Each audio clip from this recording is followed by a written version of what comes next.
Olá! Hoje nós vamos falar acerca do jejum bíblico. Quando nós queremos alcançar algum objetivo, né? O jejum, ele é uma prática milenar, ele é instituído antes de Cristo. Nós encontramos várias passagens no Antigo Testamento onde o povo jejuava para buscar ao Senhor, buscar humilhação, buscar perdão por seus muitos pecados, em consagração, em prol de causas. Nós temos no livro de Daniel, Daniel jejua para que se cumpra a promessa, né? Às vezes a gente tem promessas de Deus, a gente sabe que a vontade de Deus é uma para nossa vida e a gente vê as coisas indo ao lado contrário daquilo que é a vontade de Deus. E nós não entendemos às vezes que existem resistências espirituais, existe todo o mundo espiritual por trás de nós. E aí nesse fato nós entramos o jejum como uma arma, né? O jejum ele sempre vai te aproximar de Deus.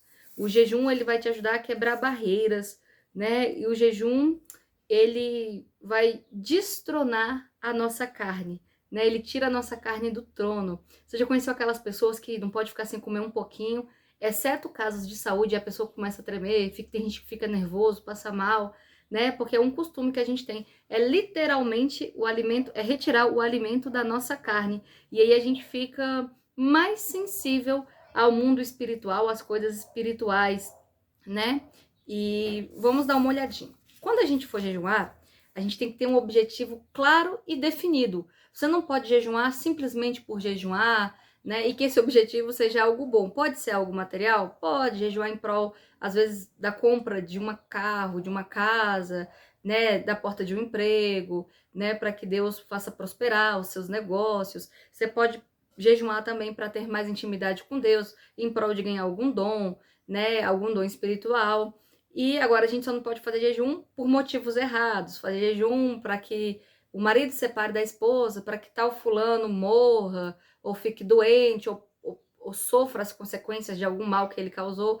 Aí esse tipo de jejum, ele não é bíblico, ele não é legal e as consequências dele também serão muito ruins. Então lembra, primeira coisa, a gente tem que ter um objetivo ou mais específicos. Podem ser 2 objetivos, né? Pode jejuar em prol da libertação de um membro da sua família.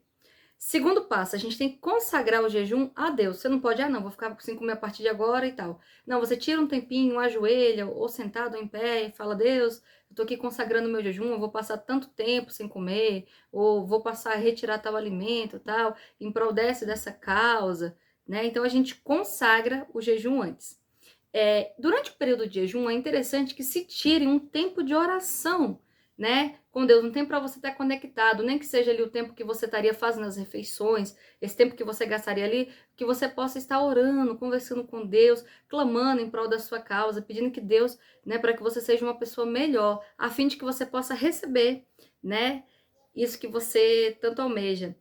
Terceiro passo, ler no caso, na verdade, perdão, quarto passo, ler a palavra de Deus, né? Se você puder, é interessante que você leia a Bíblia para reafirmar os seus pedidos, reafirmar o poder do jejum, reafirmar a sua fé para que você se alimente. Lá no livro de Mateus, capítulo 4, a gente vê Jesus, né, saindo de um jejum de 40 dias, sendo tentado pelo diabo, e Jesus, ele responde categoricamente a Satanás: não só de pão viverá o homem, mas de toda palavra que sai da boca de Deus. Jejum fez um jejum de 40 dias, né? 40 dias sem comer. Então, você para e pensa, poxa, é muito tempo. A ciência diz que um ser humano, em 10, 7 dias, ele já começa a definhar, em 15 dias ele já está morrendo, né? E Jesus passa porque ele se alimentou não só do pão, mas ele se alimentou da palavra de Deus. Então, durante o seu período de jejum, que você possa também se alimentar da palavra de Deus.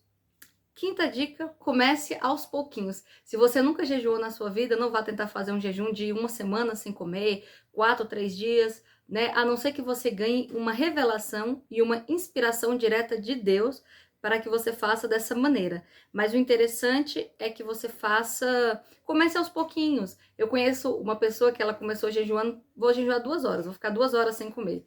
Ah, vou ficar 3 horas sem comer. E ela era atendida nas graças, ela conseguiu muita graça, muito milagre através disso, né? E aí, progressivamente, quando você vê, dependendo do seu esforço, você vai estar jejuando já 3 dias, 4 dias, 24 horas, amém? Tudo de acordo com a inspiração do Espírito Santo. E existem 3 tipos de jejum, né, que é o jejum absoluto, que foi o que Jesus fez, né? A gente falou jejum de Jesus, né? Que a pessoa fica sem água e sem água e sem alimento durante todo o período. Esse tipo de jejum, a gente pede que a pessoa não prolongue por muito tempo, tipo, eu vou passar uma semana sem água e sem comida, né? A menos que você ganhe uma inspiração do Senhor muito forte, que você esteja num tempo assim de busca, de entrega verdadeira e um tempo onde você vai poder se alimentar muito da palavra de Deus, porque senão esse tipo de jejum ele vai te jogar no hospital. Existe o jejum normal, que a gente chama, que é quando a pessoa tira os alimentos, mas ela continua ainda usando apenas, se alimentando apenas de água, né? Ingerindo, na verdade, apenas água. Então, esse é o jejum normal, que você põe lá, vou começar com 6 horas, 12 horas, 24 horas, vou fazer 100 dias, 100 horas de jejum, ou vou fazer durante um mês, vou 12 horas de jejum, e aí é com você, seu acordo com Deus. E existe o jejum parcial, que é o jejum que Daniel fez, né? Que a gente retira algum alimento gostoso, né? E faça como o rei Davi, não ofereça a Deus algo que não te custe. Por exemplo, eu não gosto de refrigerantes, então eu vou fazer um jejum de refrigerantes. Esse jejum talvez não tenha muita valia, né, para Deus, porque não, o que te custou? Então, retire algo que você gosta. Por exemplo, eu retiraria os doces, eu retiraria a carne, que é algo saboroso, algo que eu gosto bastante. Então, você retira algo que você gosta. Tem muitas pessoas que falam assim, vou jejuar a internet, vou jejuar... Eu já conheci um rapaz que jejuava usar sapato, ele andava descalço pela cidade. E assim, esse tipo de jejum, ele é uma espécie de consagração que a gente tem a Deus. Não que ele não é válido, é muito bom. Todo voto feito com Deus, ele é válido, desde que se cumpra. Mas o jejum bíblico, ele está ligado realmente à alimentação. É onde nós deixamos de alimentar o nosso corpo para alimentar o nosso espírito, né? Para nos enchermos de Deus. Outra coisa, acerca do jejum, né? O jejum, ele nos ajuda a vencer batalhas, o jejum, ele gera milagres, o jejum, ele destrona a nossa carne, né? Ele faz com que a gente pense nas coisas do espírito e o jejum começa a trabalhar em nós a disciplina também, né? E existem castas de demônios, como Jesus disse pra gente no livro de Mateus, capítulo 17, versículo do 14 ao 20, vem uma história onde os discípulos não conseguiram expulsar um tal espírito de um menino. E Jesus fala, existem castas que só saem com jejum e oração. Então, existem causas nas nossas vidas que nós só conseguiremos resolver através do jejum e da oração. Né? Às vezes você ora, você tem uma vida reta, uma vida no altar, mas as coisas não estão rompendo. E às vezes o problema é esse, é a falta desse buscar o jejum e a oração. Se você quiser saber um pouquinho mais de jejum e oração, vou deixar as referências bíblicas aqui. Nós temos no Antigo Testamento Isaías 58, que fala bastante acerca desse tema. Nós temos Daniel, capítulo 9, também um grande exemplo de jejum e oração. E nós temos o livro de Mateus, capítulo 4, onde nós temos um exemplo de como Jesus jejuou, ok? Então, espero que esse vídeo possa ter edificado vocês.